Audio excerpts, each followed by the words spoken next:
الاخراج يا اما التمثيل. الشلاهبيه الفيلم شفتو اكثر من 3 ديال المرات غير باش نحاول.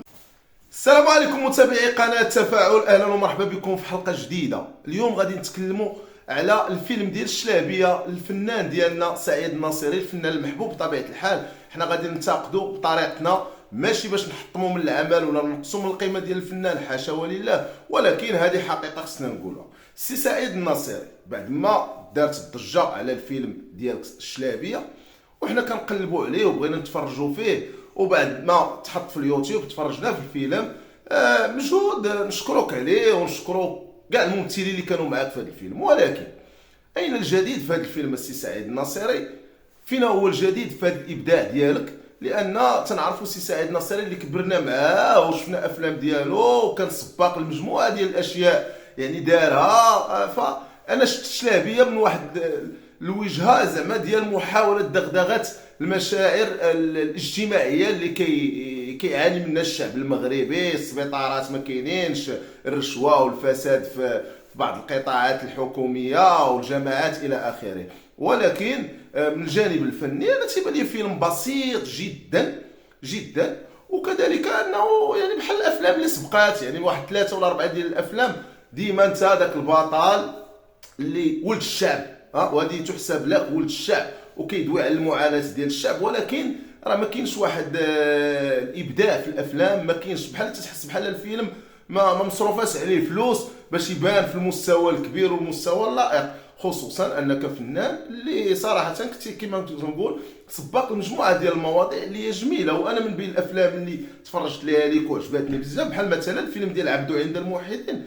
هذاك عبدو كان فيه الجديد، كان فيه ابداع، كانت فيه فكره، كان هدا دوا على موضوع. ولكن باش تجي دابا تكلم لينا على المشكل ديال المستشفيات والمشكل ديال الجماعات ورؤساء الجماعات وبهذه الطريقه، حاجه معروفه وباينه وكلشي كنعرفوها وكاع تفرجنا في افلام من هذا النوع هذا ومن هذا القبيل. كنت كنتمنى ان الفيلم يكون عنده عمق كبير اكثر، او الطريقه باش تعالج الموضوع يكون فيها اللمسه الفنيه. صراحه جاني فيلم عادي مع اعتماد بعض الوجوه الجديده اللي ما كانتش في الفيلم داخله كيف ما الوجوه القديمه الممثلين اللي كنعرفوا.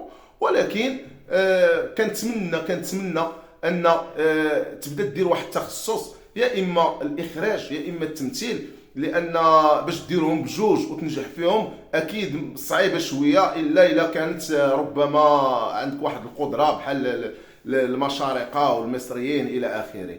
كذلك شفت ان في داخل الفيلم كاينه اعتماد واحد الكوميديا السوداء، وهذه الكوميديا السوداء يعني بحال كاينين لقطات اللي تانسبيريتي منه من الفنان عادل امام.